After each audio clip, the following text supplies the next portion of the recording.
Bismillahirrahmanirrahim. It's an absolutely amazing feeling being here inside the Rawdah of the Prophet ﷺ.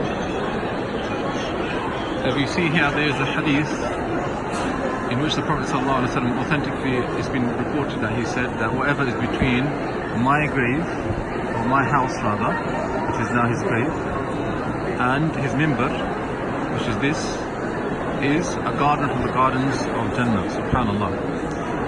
Now, just a few things to point out, some amazing things. Firstly, the pillars, they have some markings on them.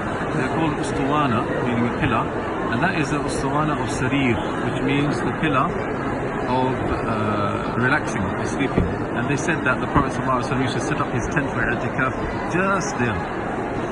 Over here now, the next pillar to its left, where you can see that man is sitting there, the security guard, that, they said, is the pillar in which Ali radiallahu ta'ala sometimes would sit at, or the spot that he would sit at to watch over the house of the Prophet sallallahu alaihi wasallam.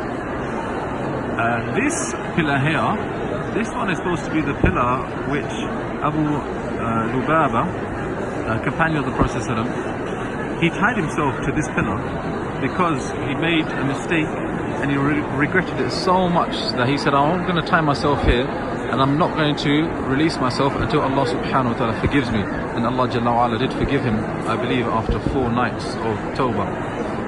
However, the most special the most special pillar rather, is this one here. This is called Ustuwan of Aisha radiallahu ta'ala anha.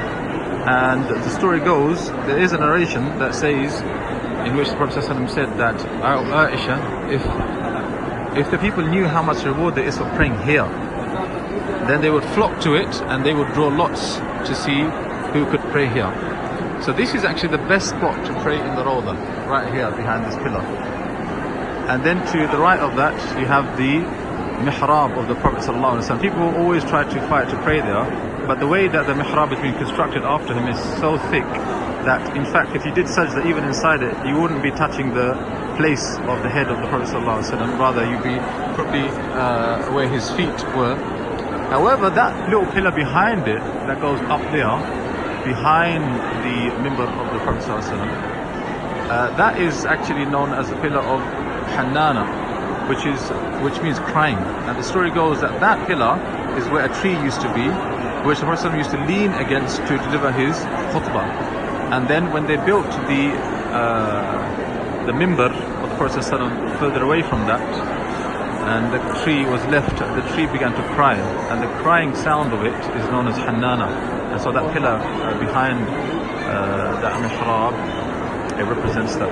There's so many, subhanAllah, amazing things that took place here, and the feeling that you get is unbelievable, because you may be standing, subhanAllah, where the Prophet ﷺ, or where Abu Bakr, or where Umar, or where any of the great companions radiallahu ta'ala anhum ajma'in stood and prayed. May Allah subhanahu wa ta'ala unite us with our Nabi Muhammad sallallahu alayhi wa sallam in Jannat al-Firdaus al-A'la. Allahumma ameen.